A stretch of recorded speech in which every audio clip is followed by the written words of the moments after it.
미련한 자의 어리석은 소리에 대꾸하지 마라. 너도 같은 사람이 되리라.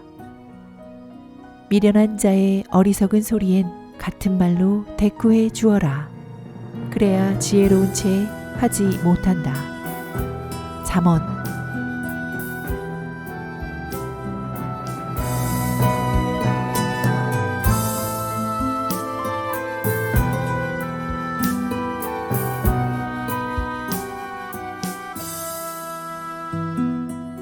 조지 오웰.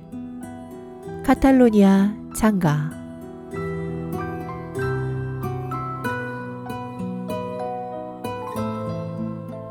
제 7장.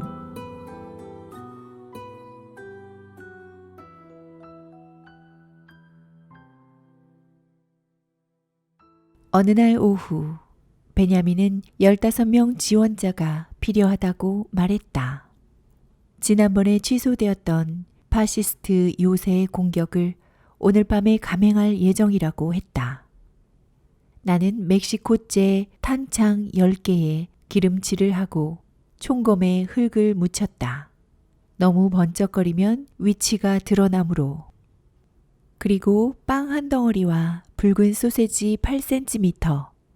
아내가 바르셀로나에서 보내주어 오랫동안 간직해왔던 시가 한 대도 챙겼다. 수류탄도 한 사람당 3개씩 지급되었다. 스페인 정부는 드디어 좋은 수류탄을 생산하게 되었다. 그것은 사실상 밀스 수류탄이었으나 핀이 하나가 아니라 2개였다. 핀들을 뽑고 나서 수류탄이 폭발하기까지 7초의 여유가 있었다. 이 수류탄의 가장 큰 단점은 한 핀은 너무 뻑뻑하고 또 다른 하나는 너무 헐겁다는 것이었다. 따라서 핀을 둘 다 그대로 두었다가 긴급 상황에서 뻑뻑한 것을 빼지 못해 쩔쩔매느냐, 아니면 뻑뻑한 것을 미리 빼두었다가 혹시나 수류탄이 호주머니 안에서 터질까봐 노심초사하느냐, 둘 중 하나를 선택해야 했다. 하지만 던지기에는 편리한 자그마한 수류탄이었다. 자정이 좀 못된 시간에 베냐민은 우리들 15명을 이끌고 토레 파비안까지 내려갔다. 저녁부터 비가 세차게 내리고 있었다. 관계의 수로는 잔뜩 불어나 수로 안에 뛰어들 때마다 물이 허리까지 찼다. 억수로 비가 퍼붓는 가운데 칠흑 같은 어둠이 쌓인 농장 마당에서 한 무리의 사람들이 기다리고 있는 모습이 흐릿하게 보였다. 콥이 연설을 했다. 처음에는 스페인어로, 나중에는 영어로 했다. 이어 작전 계획을 설명했다. 그 지역 파시스트 방어선은 L자 모양으로 휘어져 있었다. 우리가 공격하려는 흉벽은 L자 각이 진 곳에 있는 언덕이었다. 우리는 30명 가량으로 반은 영국 병사, 반은 스페인 병사였다. 우리의 지휘관은 대대장, 의용군의 한 대대는 약 400명이었다. 호르헤 로카였다. 베냐민은 위로 기어 올라가 파시스트의 철조망을 자르기로 했다. 호르헤가 공격 개시의 신호로 첫 번째 수류탄을 던지면 다른 사람들도 수류탄 세례를 퍼부어 파시스트를 몰아내고 그들이 다시 전열을 가듬기 전에 모퉁이를 점령한다는 계획이었다. 그와 동시에 70명의 돌격대가 측면의 파시스트 진지를 공격하기로 했다. 옆의 진지는 우리가 공격하는 곳에서 오른쪽으로 200m 거리에 있었으며 두 진지는 교통호로 연결되어 있었다. 우리는 어둠 속에서 아군끼리 5인 사격하는 실수를 방지하기 위해 팔에 하얀 완장을 차기로 했다. 그때 연락병이 도착하여 하얀 완장이 없다고 했다. 그러자 어둠 속에서 누군가 푸념하는 목소리로 말했다. 그럼 파시스트한테 하얀 완장을 차게 하면 안 될까요? 작전 개시까지는 1~2시간 여유가 있었다. 노새 외양간 건너의 헛간은 폭격으로 부서져서 빛이 없으면 주위를 돌아다닐 수가 없었다. 포탄이 떨어져 바닥에 반이 뜯겨 나갔고 바닥은 6m 깊이로 움푹 패여 돌들이 드러나 있었다. 누군가 곡괭이를 찾아내 부서진 널빤지를 바닥에서 뜯어냈다. 곧 불을 지필 수 있었다. 흠뻑 젖은 우리의 옷에서는 김이 피어올랐다. 다른 누군가가 카드를 꺼냈다. 브랜디를 넣은 뜨거운 커피가 나올 것이라는 소문이 돌았다. 전쟁터에서 풍토병처럼 번지곤 하는 수수께끼 같은 소문들 가운데 하나였다. 우리는 열심히 줄을 서서 무너진 계단을 따라 내려왔다. 이어 깜깜한 마당을 배회하며 커피를 마실 수 있는 곳을 물었다. 그러나 커피는 없었다. 그 대신 지휘관이 우리를 모두 집합시켜 한 줄로 세웠다. 곧 호르헤와 베냐민이 민첩하게 어둠 속으로 사라졌다. 우리도 그 뒤를 따랐다. 여전히 비가 왔고 깜깜했다. 그러나 이제 바람은 불지 않았다. 진창은 말할 수 없이 질퍽거렸다. 사탕 무밭 사이로 난 좁은 길은 진흙 덩어리를 잇대어 놓은 것이나 다름없었다. 기름을 바른 막대처럼 미끄러운 데다 곳곳에 거대한 무릉덩이들이 있었다. 우리는 아군 흉벽에 있는 곳에 이르기 전에 모두 몇 번씩은 넘어졌다. 소총은 진흙 범벅이 되었다. 흉벽에 다다르자 몇 사람이 모여서 우리를 기다리고 있었다. 지원군이었다. 군의관과 한 줄로 늘어놓은 들것도 있었다. 우리는 흉벽의 틈새를 통과하여 또 다른 관계 수로를 건넜다. 철벅철벅 콸콸. 이번에도 물은 허리까지 찼다. 더럽고 미끌미끌한 진흙이 스며나와 군화를 덮었다. 수로 건너 풀밭에서 먼저 건너간 호르헤가 우리를 기다리고 있었다. 우리가 다 건너자 호르헤는 허리를 거의 90도로 구부리더니 천천히 앞으로 기어가기 시작했다. 파시스트 흉벽은 약 150m 전방에 있었다. 거기까지 아무 소리 없이 움직여야 했다. 나는 호르헤, 베냐민과 선두에 있었다. 허리는 굽히고 얼굴은 처든 채 우리는 거의 완전한 어둠 속을 천천히 기어갔다. 발을 뗄 때마다 속도는 더 느려졌다. 빗줄기가 가볍게 얼굴을 때렸다. 뒤를 흘끗 보니 가까이 있는 사람들이 눈에 들어왔다.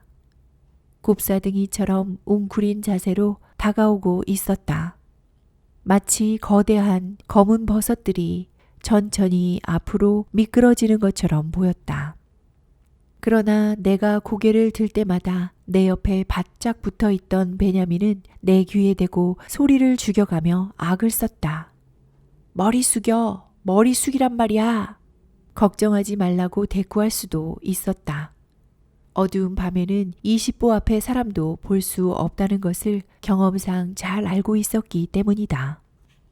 고개를 숙이는 것보다는 소리를 내지 않는 것이 훨씬 더 중요했다. 적이 우리의 소리를 들으면 그것으로 끝장이었다. 어둠에 대고 기관총을 갈기면 달아나거나 도륙을 당하거나 둘 중에 하나였다. 그러나 진흙밭에서 소리를 내지 않고 움직인다는 것은 거의 불가능한 일이었다. 어떻게 해도 발이 진흙에 달라붙었다. 걸을 때마다 절벅거리는 소리가 났다. 바람이 멎었기 때문에 더 심각했다. 비가 오는데도 아주 조용했던 것이다. 이런 밤에는 소리가 멀리까지 실려갔다. 나는 가다가 깡통을 걷어차고 말았다. 무시무시했다. 몇 킬로미터 반경 내에 모든 파시스트들이 그 소리를 들었을 것 같았다. 그러나 아니었다. 그쪽에선 아무런 소리도 들리지 않았다. 파시스트 방어선에서는 대응 사격도 움직임도 없었다. 우리는 계속 허리를 숙인 채 앞으로 나아갔다. 속도는 점점 느려졌다. 빨리 목표 지점에 닿고 싶어 얼마나 조바심이 났는지 말로 도저히 표현할 수가 없다. 적이 낌새를 채기 전에 수류탄을 던질 수 있는 거리까지 가고 싶었다. 그런 때는 두려움조차 못 느낀다. 목표 지점까지의 거리를 없애고 싶은 채울 길 없는 엄청난 갈망만을 느낄 뿐이다. 나는 야생동물에게 살금살금 다가갈 때와 똑같은 기분을 느꼈다. 사격 가능 거리 안에 들어서고 싶은 괴로운 욕망. 그것이 불가능할지도 모른다는 어렴풋한 확신. 게다가 거리는 점점 늘어나는 것만 같으니 나는 그곳 지리를 잘 알았다.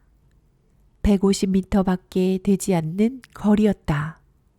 그런데도 1km가 넘는 것처럼 느껴졌다. 그런 속도로 조심스럽게 다가가게 되면 마치 개미처럼 땅의 상태를 의식하게 된다.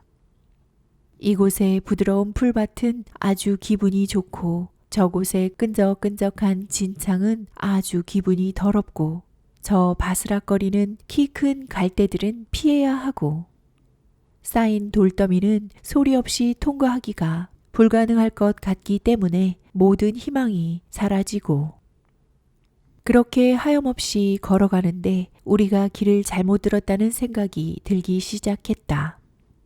순간 어둠 속에서 어둠보다 더 짙어 보이는 가는 평행선들이 희미하게 보였다. 바깥 철조망이었다. 파시스트들의 철조망은 이중이었다. 호르헤는 무릎을 꿇고 호주머니를 뒤졌다. 하나밖에 없는 철사 절단기를 그가 가지고 있었다. 딱딱 잘려서 늘어진 철조망 자락은 살며시 옆으로 들어 올렸다.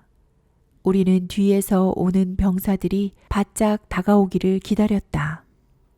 기다리면서 듣고 있자니 그들이 요란한 소리를 내며 다가오는 것 같았다. 이제 파시스트 흉벽까지는 50m 정도 남았다. 우리는 허리를 굽히고 계속 앞으로 나아갔다. 고양이가 쥐구멍을 향해 다가가듯이 살며시 한 발을 내려놓았다. 그런 다음 발을 멈추고 귀를 기울였다. 다시 또 한 발을 내디뎠다. 내가 머리를 쳐들자 베냐민이 소리 없이 내 뒷덜미를 잡더니 세차게 아래로 쳐박았다. 나는 안쪽 철조망이 흉벽으로부터 불과 20m 거리에 있다는 사실을 알았다. 30명이 그곳까지 다가가는데 적이 아무 소리도 못 듣는다는 것은 상상도 못할 일이었다.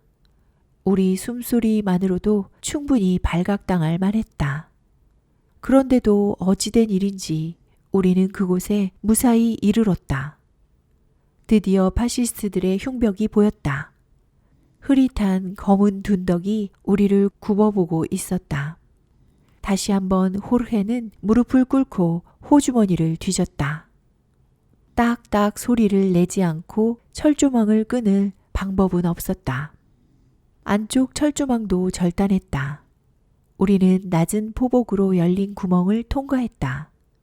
전보다 좀 빠른 속도였다. 이제 모두가 구멍으로 들어와 좌우로 전개하기만 하면 침투는 무사히 끝나는 셈이었다. 시간이 문제였다. 뒤쪽의 병사들은 철조망 뒤에 흩어져 있다가 철조망의 좁은 틈을 통과하기 위해 한 줄로 늘어섰다. 호르헤와 베냐민은 오른쪽으로 기어갔다. 바로 그 순간 파시스트 흉벽에서 불빛이 번쩍하더니 땅 하는 소리가 들렸다. 결국 보초가 우리들이 접근하는 소리를 들은 것이다.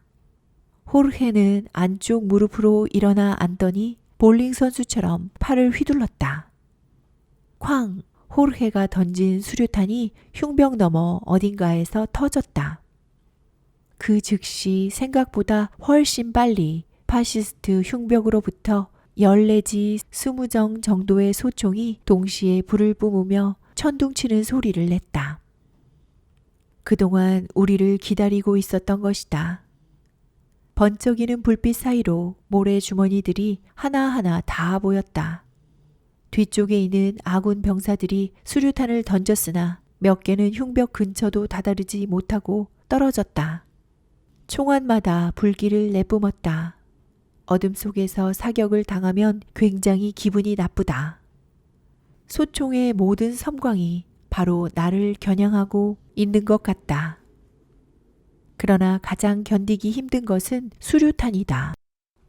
어둠 속에서, 그것도 바로 옆에서 수류탄이 터지는 것을 본 적이 없는 사람은 그 위력을 상상도 못할 것이다. 낮에는 그저 터지는 굉음뿐이지만 밤에는 눈부신 빨간 섬광까지 솟구친다. 나는 첫 사격 소리를 듣고 몸을 던지며 엎드렸다. 미끌미끌한 진창에 모로 누워서 수류탄 핀을 뽑느라 안간힘을 썼다. 그러나 연병할 핀은 도무지 뽑히지 않았다. 마침내 내가 반대 방향으로 비틀고 있었다는 사실을 깨달았다. 결국 핀을 뽑고 무릎으로 일어나 앉아 수류탄을 던지고 다시 바닥에 엎드렸다. 수류탄은 흉벽 외곽 오른쪽에서 터졌다. 겁이 나서 겨냥을 제대로 못한 것이다. 순간 또 한 발의 수류탄이 내 앞 오른쪽에서 터졌다. 너무 가까운 거리여서 폭발의 열기까지 느낄 수 있었다. 나는 바짝 엎드려 진창에 얼굴을 박았다. 어찌나 세게 박았는지 코가 다 아팠다. 나는 수류탄에 부상을 당했다고 생각했다. 나는 내 뒤에 있는 영국인이 조용히 맞았다고 말하는 소리를 들었다. 사실 수류탄은 나를 제외한 주위 몇몇 사람에게 부상을 입혔다. 나는 무릎으로 일어나 두 번째 수류탄을 던졌다. 그 수류탄이 어디에서 터졌는지 기억나지 않는다. 파시스트들은 사격을 하고 있었다. 내 뒤에 있던 아군도 사격을 했다. 나는 그 중간에 끼어 있었다. 머릿속은 온통 그 생각뿐이었다. 어디선가 총알이 발사되는 것을 느꼈다. 누군가 바로 내 뒤에서 사격을 하고 있다는 것을 깨달았다. 나는 벌떡 일어서서 그 병사에게 소리쳤다. 날 쏘면 어떡해? 이 연병할 멍청아. 순간 내 오른쪽으로 10 내지 15m 떨어진 곳에 베냐민이 보였다. 나에게 손짓을 하고 있었다. 나는 베냐민에게 달려갔다. 불을 뿜는 일련의 총알들을 가로질러 가야 했다. 나는 달려가면서 왼손으로 뺨을 가렸다. 바보 같은 행동이었다. 손으로 총알을 막을 수 있을 거라 생각하다니. 그 당시 나는 얼굴에 총알을 맞을까봐 겁에 질려 있었다. 베냐민은 한쪽 무릎을 꿇고 있었다. 얼굴에는 지금 상황을 즐기는 듯한 악마 같은 표정이 감돌았다. 그는 자동 권총으로 소총의 불빛을 향해 신중하게 사격을 했다. 호르헤는 첫 번째 일제 사격 때 부상을 입고 쓰러졌다. 어디에 쓰러져 있는지 보이지 않았다. 나는 베냐민 옆에 무릎을 꿇고 세 번째 수류탄 핀을 뽑아 던졌다. 아, 이번에는 틀림없었다. 수류탄은 흉벽 안의 모퉁이, 기관총 자리가 있는 곳 바로 옆에서 터졌다. 파시스트의 사격이 갑자기 주춤해진 것 같았다. 베냐민이 벌떡 일어나더니 소리쳤다. 앞으로 돌격! 우리는 흉벽이 서 있는 짧고 가파른 비탈을 단숨에 달려 올라갔다. 아니, 단숨에 올라갔다기보다는 킁킁거리며 뒤뚱뒤뚱 올라갔다고 하는 편이 더 나을 것이다. 머리에서 발끝까지 비에 젖고 진흙까지 덮어쓴 상태에서 총검을 꽂은 묵직한 소총을 들고 탄약통 150개를 매단 채로 빨리 움직일 수는 없는 노릇이니까. 나는 당연히 파시스트가 꼭대기에서 우리를 기다리고 있으리라 생각했다. 그 거리에서라면 총을 쏘아도 실수할 리 없었다. 그런데도 어찌된 일인지 그가 총검을 사용할 것이라는 생각이 들었다. 우리 총검이 맞부딪히는 느낌까지도 미리 맛보았다. 그의 무기가 내 것보다 더 강력할지 궁금하기도 했다. 그러나 나를 기다리고 있는 파시스트는 없었다. 나는 막연한 안도감을 느꼈다. 보통의 경우에는 흉벽을 넘는 일이 쉽지 않았지만 이곳의 흉벽은 낮았다. 모래 주머니들이 좋은 발판 역할을 했다. 흉벽 안쪽의 모든 것이 박살났다. 목재들이 사방에 나뒹굴었다. 오랄식 조각이 큼지막하게 깨진 채 흩어져 있었다. 우리 편 수류탄이 가건물과 개인 호들을 박살낸 것이다. 여전히 사람은 하나도 보이지 않았다. 나는 저기 지하 어딘가에 웅크리고 있을 것이라고 생각하고 영어로 소리쳤다. 그 순간에는 스페인어가 하나도 생각나지 않았다. 어서 나와! 항복해! 대답이 없었다. 순간 어슴푸레한 빛 속에서 거무스름한 사람의 형체가 부서진 가건물 지붕에서 미끄러져 내리더니 왼쪽으로 쏜살같이 달려갔다. 나는 그 뒤를 쫓아갔다. 총검은 어둠을 헛질러댔다. 가건물 모퉁이를 돌자 사람이 보였다. 조금 전에 보았던 그 사람인지는 모르겠다. 그는 이웃한 파시스트 진지로 이어지는 교통신호를 통해 달아나고 있었다. 아마 내가 그 사람에게 꽤 근접해 있었던 것 같다. 그의 모습을 똑똑히 볼 수 있었기 때문이다. 대머리였다.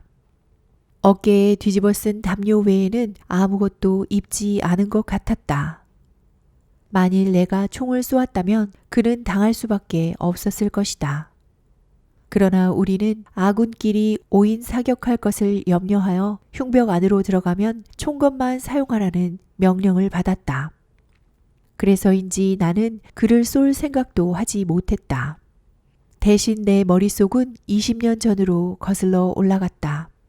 학창시절의 권투 교사가 다르다넬스 해협에서 어떻게 터키군 병사를 총검으로 찔렀는지를 생생한 동작까지 곁들여가며 설명해 주던 광경을 떠올렸다. 나는 개 머리판의 오목한 부분을 움켜쥐고 그 사람 등을 힘껏 찔렀다. 그러나 아슬아슬하게 닿지 않았다. 다시 한번 힘껏 찔렀다. 그러나 아슬아슬하게 닿지 않았다. 다시 한번 찔렀다. 그래도 아슬아슬하게 닿지 않았다. 우리는 얼마간을 그렇게 달려나갔다. 그는 참호 속을 달렸고 나는 참호 위의 땅에서 그 뒤를 쫓았다. 나는 그의 어깨뼈를 향해 연방 총검을 들이댔지만 번번이 미치지 못했다. 돌이켜보면 우스꽝스러운 기억이다. 쫓기는 상대에겐 절박한 상황이었겠지만 물론 그는 그곳 지형을 나보다 잘 알았기 때문에 이내 나의 공격을 피해 빠져나갔다. 진지로 돌아가 보니 모두들 소리를 지르고 있었다. 사격 소리는 약간 수그러들었다. 파시스트들은 여전히 삼면에서 맹렬한 공격을 해댔지만 거리가 꽤 멀었다. 일시적으로나마 적을 몰아낸 것이다. 나는 마치 신탁을 내리듯 말했다. 우리는 이곳에서 30분은 있을 수 있어. 그 이상은 안 돼. 왜 하필이면 30분이라고 했는지는 모르겠다. 오른쪽 흉벽 너머를 보니 헤아릴 수 없이 많은 푸르스름한 소총 불빛들이 어둠을 가르고 있었다. 그러나 거리가 멀었다. 120m는 되는 거리였다. 이제 우리가 할 일은 그곳을 수색하여 챙길 만한 것들을 챙기는 것이었다. 베냐민을 비롯한 몇 사람은 벌써 진지 가운데 있는 커다란 가건물과 개인호의 잔해를 뒤적이고 있었다. 흥분한 베냐민은 부서진 지붕 사이로 비틀비틀 걸어가더니 탄약 상자의 밧줄 손잡이를 잡아당겼다. 동지들, 탄약이요. 여기 엄청나게 많은 탄약이 있소. 탄약은 필요 없습니다. 어떤 병사가 대꾸했다. 우리에게 필요한 건 소총입니다. 사실이었다. 우리 소총 가운데 반은 진흙에 막혀 사격이 불가능했다. 청소를 하면 되지만 어둠 속에서 소총의 노리새를 떼내는 것은 위험하다. 내려놓았다가 자칫 잃어버릴 수도 있기 때문이다. 내게는 아내가 바르셀로나에서 어렵사리 구해서 보내준 소형 손전등이 있었다. 그것이 없었다면 우리에게는 아무런 빛이 없을 뻔했다. 쓸만한 소총을 가진 몇 사람이 멀리 있는 불빛들을 향해 가끔 사격을 했다. 연속 사격은 생각도 못했다. 아무리 좋은 소총이라도 너무 가열되면 곧 고장이 나버리기 때문이다. 흉벽 안에는 16명가량이 있었다. 그 가운데 한두 명은 부상을 당했다. 흉벽 바깥에는 영국 병사, 스페인 병사 할 것 없이 많은 부상자들이 누워 있었다. 벨파스트 출신의 아일랜드인 패트릭 오헤런은 응급처치 훈련을 받았기 때문에 붕대를 들고 이리저리 뛰며 부상자들의 상처를 싸매 주었다. 그는 흉벽으로 돌아올 때마다 어김없이 아군의 총격을 받았다. 성이 나서 포움! 하고 소리쳤는데도 전혀 달라지는 것이 없었다. 포움이란 통일노동자당이라는 뜻이다. 우리는 진지를 수색하기 시작했다. 시체가 몇 구 나뒹굴었다. 그러나 나는 그들의 몸은 뒤지지 않았다. 내가 찾는 것은 기관총이었다. 철조망 밖에 엎드려 있는 동안 왜 기관총을 쏘지 않을까 하는 궁금함이 머릿속을 떠나지 않았다. 나는 손전등으로 기관총 자리를 비추어 보았다. 씁쓸한 실망감이 밀려왔다. 기관총이 없었던 것이다. 삼각대 받침은 있었다. 다양한 탄약 상자와 여분의 부품도 있었다. 그러나 기관총은 사라졌다. 우리를 발견하자마자 뜯어간 것이 틀림없었다. 당연히 명령에 따른 행동이었겠지만 어리석고 비겁한 행동이었다. 기관총을 제자리에 두고 쏘았다면 우리를 전멸시켰을 수도 있었을 텐데. 어쨌든 우리는 격분했다. 기관총을 노획하기를 간절히 바랐기 때문이다. 여기저기 찔러보았지만 귀중품은 없었다. 파시스트 수류탄은 많이 널려 있었다. 줄을 잡아당 터뜨리는 우리 것보다 못한 수류탄이었다. 나는 기념품으로 2개를 호주머니에 집어넣었다. 나는 파시스트 개인호의 비참한 모습에 놀라지 않을 수 없었다. 우리 참호에서 볼 수 있는 여벌의 옷, 책, 음식, 자잘한 개인 소지품 같은 것이 전혀 없었다. 보수도 못 받는 이 가엾은 징집병들은 모포와 젖은 빵 몇 덩어리 외에는 가진 것이 아무것도 없는 것 같았다. 한쪽 끝에는 작은 참호가 하나 있었는데 일부가 지상으로 돌출되어 있었고 작은 창문도 달려 있었다. 손전등으로 그것을 비추어 본 순간 우리 입에서 환호성이 터져 나왔다. 가죽으로 싼 원통형 물체가 벽에 기대어져 있었다. 길이가 1m 정도, 직경이 15cm 정도였다. 기관총 총신이 틀림없었다. 우리는 단숨에 개인호 둘레를 돌아 입구로 들어갔다. 그러나 가죽에 쌓인 것은 기관총이 아니었다. 그러나 무기에 굶주린 우리 군대에게는 훨씬 더 귀중한 것이었다. 그것은 거대한 망원경이었다. 적어도 60배나 70배의 배율은 가진 것이었다. 접을 수 있는 삼각대 받침도 있었다.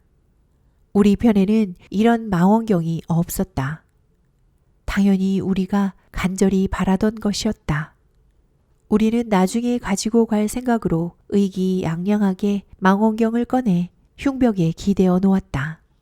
그 순간 누군가가 파시스트들이 몰려온다고 소리쳤다.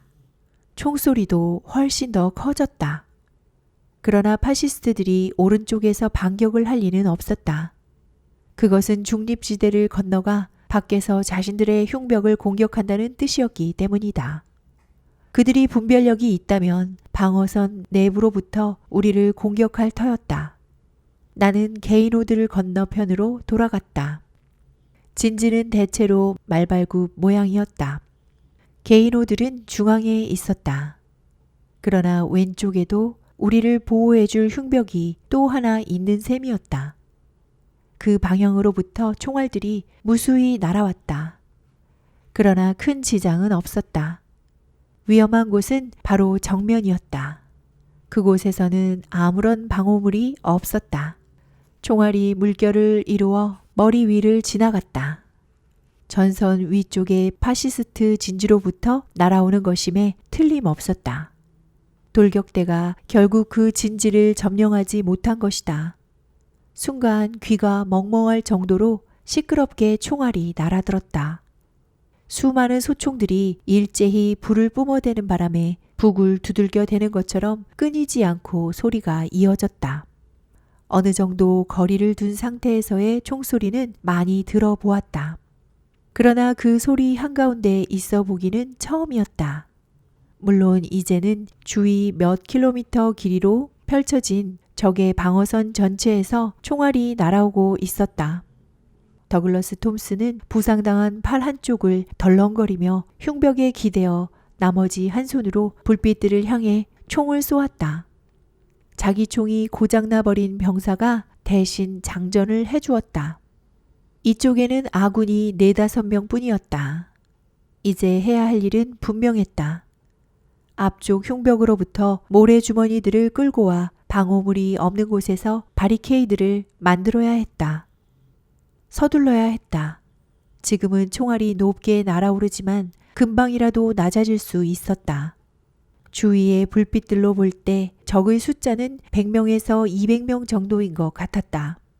우리는 모래주머니들을 끄집어낸 다음 20m 앞으로 달려가 대충 쌓아 놓았다. 몹시 힘든 일이었다. 모래주머니 하나의 무게는 50kg 정도였다. 그것을 끄집어내려면 온몸의 힘을 다 써야 했다. 그 와중에 그 망할 놈의 자루가 터지기라도 하면 축축한 흙이 목에서부터 소매 끝까지 쏟아져 내렸다. 나는 모든 것에 깊은 공포를 느꼈다.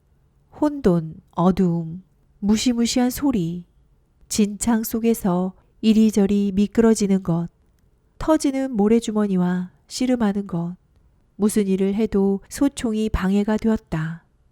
그래도 혹시 잃어버릴까봐 내려놓을 수가 없었다. 어떤 병사와 함께 모래주머니를 비틀거리며 들고 가다가 소리를 지르기도 했다. 이게 전쟁이야? 지독하지 않아? 갑자기 키 큰 형제들이 잇따라 흉벽 너머로 뛰어들었다. 가까이 다가왔을 때에서야 우리는 아국 돌격대 제복을 알아보았다. 우리는 환호했다. 우리를 지원하러 왔다고 생각했기 때문이다. 그러나 불과 4명뿐이었다. 독일 병사 3명에 스페인 병사 1명이었다. 돌격대가 당한 일은 나중에 들을 수 있었다. 그들은 지리를 몰라 어둠 속에서 엉뚱한 곳으로 갔다. 그리고 파시스트 철조망에 걸려 많은 병사들이 총에 맞았다. 우리에게 온 4명은 길을 잃은 병사들이었다. 그들로서는 길을 잃은 것이 오히려 다행이었다. 독일 사람들은 영어, 불어, 스페인어를 한마디도 못했다. 몸짓을 섞어가며 한참 고생을 한 후에 우리가 하는 일을 설명하고 바리케이트 쌓는 일을 거들게 했다. 파시스트들은 이제 기관총을 설치했다. 1~200m 가량 떨어진 곳에서 기관총이 폭죽처럼 불꽃을 내뿜는 모습이 보였다. 총알들이 땅땅거리며 우리 쪽으로 꾸준히 날아왔다. 느낌이 싸늘했다. 오래지 않아 우리가 쌓은 모래주머니들은 나지막한 흉벽이 되었다. 내 근처에 있던 몇 안 되는 사람들은 그 뒤에 엎드려 총을 쏠 수 있었다. 나는 그들 뒤에 무릎을 꿇었다. 박격 포탄이 핑 하는 소리를 내며 날아와 중립지대 어딘가에서 터졌다. 이것도 큰 위험 가운데 하나였다.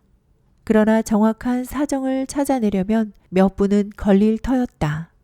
이제 그 끔찍한 모래주머니와의 씨름을 끝냈기 때문에 약간 유쾌한 기분으로 주위를 둘러볼 여유도 있다. 소음, 어둠, 다가오는 섬광, 섬광들을 향해 응사의 불꽃을 뿜어대는 아군의 소총들, 심지어 약간의 생각할 시간마저 있었다. 내가 정말 겁을 먹었는지 자문해 보았던 것 같다. 그리고 그렇지 않다는 결론을 내렸다.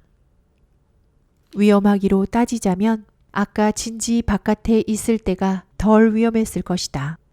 그러나 그때는 겁에 질려 구역질이 치밀 정도였다. 갑자기 누군가 다시 파시스트들이 다가온다고 소리를 질렀다. 이번에는 틀림없었다. 소총 섬광들이 훨씬 가까워져 있었다. 20m도 채 떨어지지 않은 곳에서 섬광이 번쩍이기도 했다.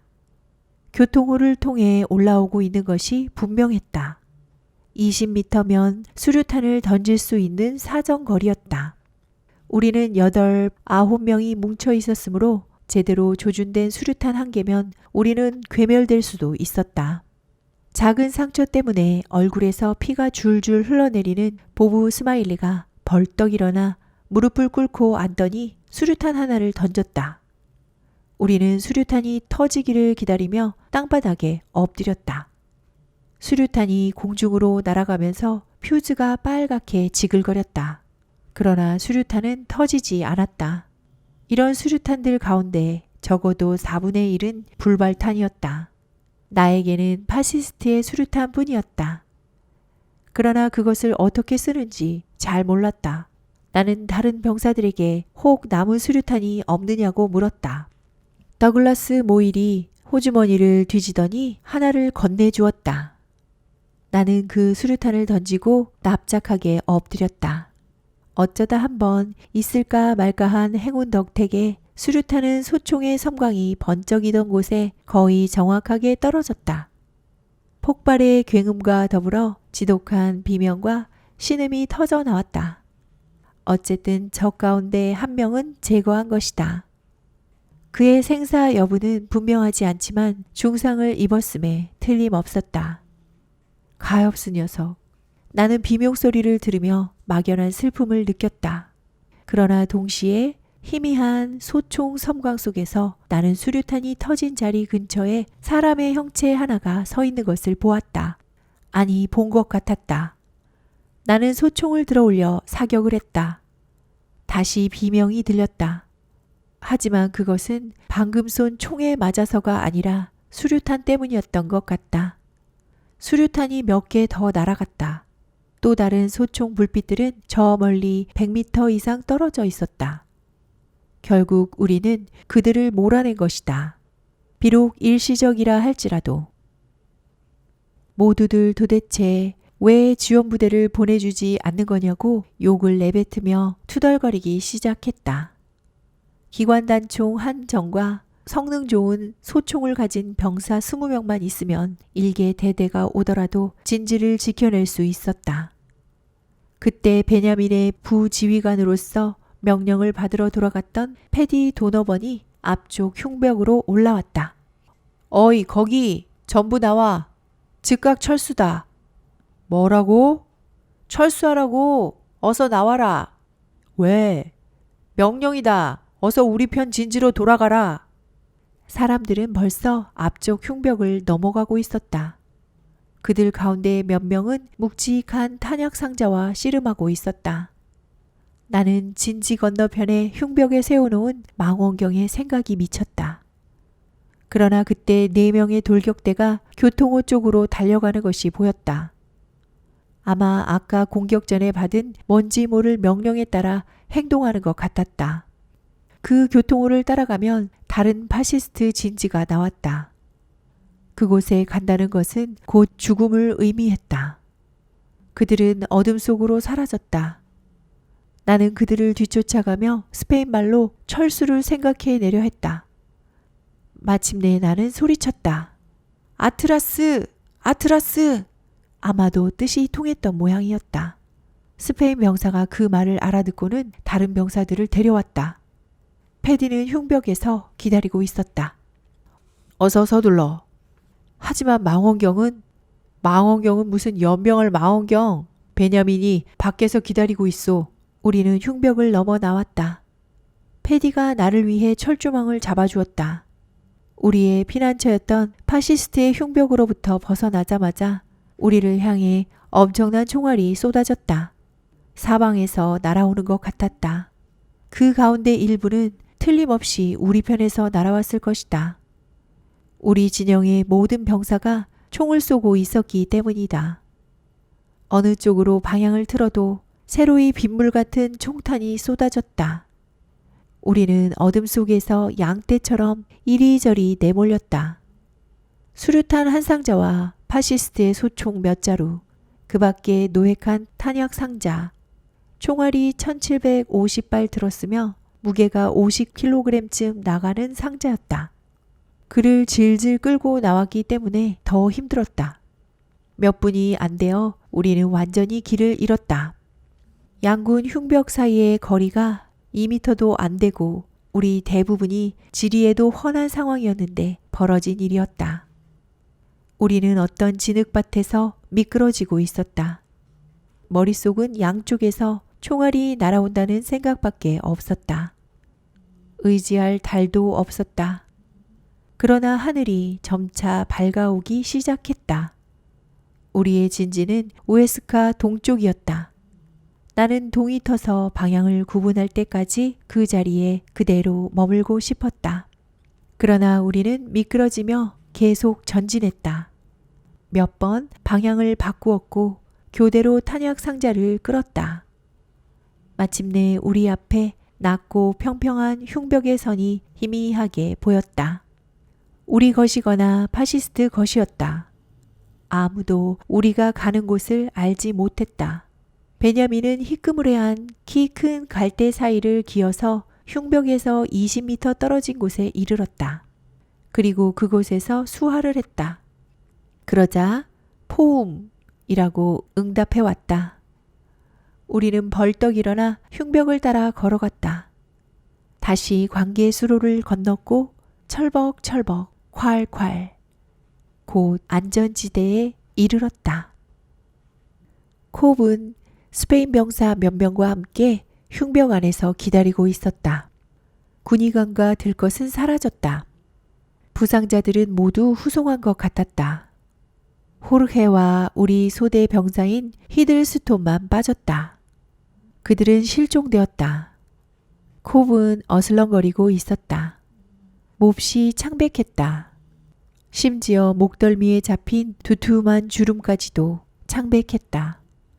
그는 낮은 흉벽 너머에서 날아와 그의 머리 근처에서 땅땅거리는 빗발 같은 총알에는 전혀 신경을 쓰지 않았다. 우리 대부분은 흉벽 뒤에 몸을 감춘 채 쭈그리고 앉아 있었다. 콥은 중얼거렸다. 호르헤 코군요, 호르헤. 이어 영어로 말했다. 호르헤가 죽었다면 끔찍한 일이야. 호르헤는 개인적으로 그의 친구일 뿐만 아니라 그가 거느린 가장 훌륭한 장교들 가운데 하나였다. 갑자기 그가 우리를 돌아보더니 지원자 5명을 찾았다. 영국 병사 2명에 스페인 병사 3명이었다. 실종자들을 찾아올 사람들이었다. 스페인 병사 3명과 함께 자원한 영국 병사는 모일과 나였다. 밖으로 나가자 스페인 병사들이 이미 날이 밝아서 위험하다고 중얼거렸다. 사실이었다. 하늘은 희부유한 푸른빛을 띠었다. 파시스트 요새 쪽은 흥분한 목소리들 때문에 엄청나게 시끄러웠다.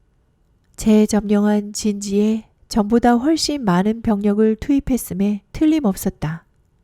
우리가 흉벽에서 60 내지 70m 떨어진 곳까지 다가갔을 때 그들이 우리를 본 모양이었다. 적은 엄청나게 사격을 해댔다. 우리는 즉시 바닥에 엎드렸다. 한 파시스트가 흉벽 너머로 수류탄을 던졌다. 공황에 빠졌다는 명백한 표시였다. 우리는 풀밭에 누워 전진할 기회를 노리고 있었다. 그때 훨씬 더 가까워진 파시스트들의 목소리가 들렸다. 아니, 들은 것 같았다. 지금 생각해보면 그것은 순전히 상상일 뿐이었지만 당시에는 진짜 같았다. 파시스트들이 흉벽을 떠나 우리를 쫓아오고 있는 느낌이었다. 뛰어! 나는 모일에게 소리치며 벌떡 일어섰다. 그때부터 얼마나 열심히 달렸는지 조금 전 깜깜할 때는 머리에서 발끝까지 젖은 채로 소총과 탄약통까지 들고는 절대 뛸 수 없을 거라고 생각했다. 그러나 이제 50명에서 100명가량 되는 무장 군인들이 쫓아온다고 생각하니 언제라도 뛸 수 있다는 사실을 알게 되었다. 그러나 내가 빨리 뛸 수 있다면 다른 사람들은 나보다 더 빨리 뛸 수도 있었다. 열심히 달아나고 있는데 마치 한 줄기 유성 같은 것이 빠른 속도로 내 옆을 스쳐갔다. 전진 시 나보다 앞서 나갔던 3명의 스페인 병사였다. 그들은 아군 흉벽에 돌아가서야 발을 멈추었고 나는 그때서야 그들을 따라잡을 수 있었다. 사실 우리는 신경이 극도로 곤두서 있었다. 그러나 나는 어슴푸레한 빛 속에서는 5명이 뭉쳐 있으면 눈에 잘 띄어도 1명은 눈에 잘 띄지 않는다는 것을 알고 있었다. 그래서 나는 혼자 다시 수색에 나서기로 했다. 나는 적의 외곽 철조망까지 갔다. 최선을 다해 그곳을 수색했다. 그러나 제대로 된 수색은 아니었다. 줄곧 기어다녔기 때문이다.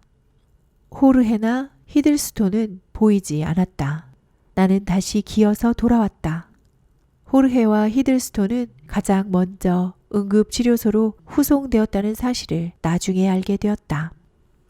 호르헤는 어깨에 경상을 입었고 히들스 심한 부상을 당했다. 그의 왼쪽 팔을 관통한 총알이 뼈를 몇 조각으로 부수어 버렸다. 그렇게 꼼짝 못하고 땅바닥에 누워있는데 옆에서 또 다른 수류탄이 터지며 그의 몸의 다른 부분들도 갈기갈기 찢어버렸다. 다행히 그는 회복되었다. 나중에 그의 이야기를 들어보니 그는 등을 대로 누운 채로 상당한 거리를 움직였다고 했다. 그러다가 부상당한 스페인 병사를 만나 부축을 받았고 서로 도와가며 아군 진영으로 돌아왔다. 날이 많이 밝아졌다. 폭풍이 지나간 뒤에도 계속 내리는 비처럼 전선 몇 킬로미터에 걸쳐 무의미한 사격이 계속되면서 귀에 거슬리는 큰 소리를 냈다. 모든 것이 황량해 보였다. 진흙으로 뒤덮인 늪지, 흐느끼는 포플러, 참호바닥에 고인 황토물. 지친 병사들의 얼굴은 면도를 못해 까칠했고 뺨에는 흙탕물이 줄줄 흘러내렸으며 연기 때문에 눈까지 시꺼맸다. 개인호로 돌아왔을 때 나와 참호를 함께 쓰는 3사람은 이미 깊이 잠들어 있었다.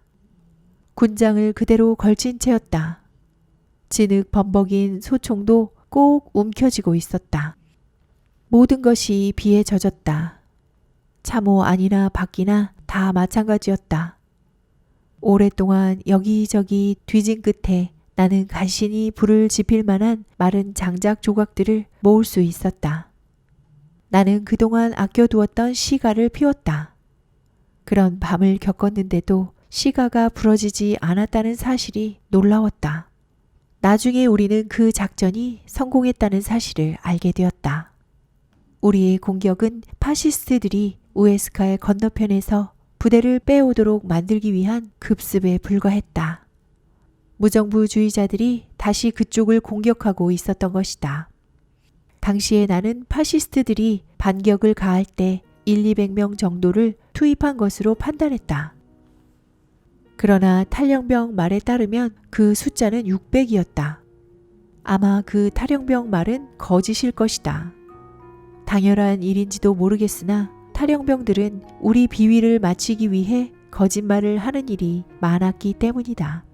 망원경 일은 참으로 안타까웠다. 그 아름다운 전리품을 놓쳤다는 생각을 하면 지금도 속이 쓰리다.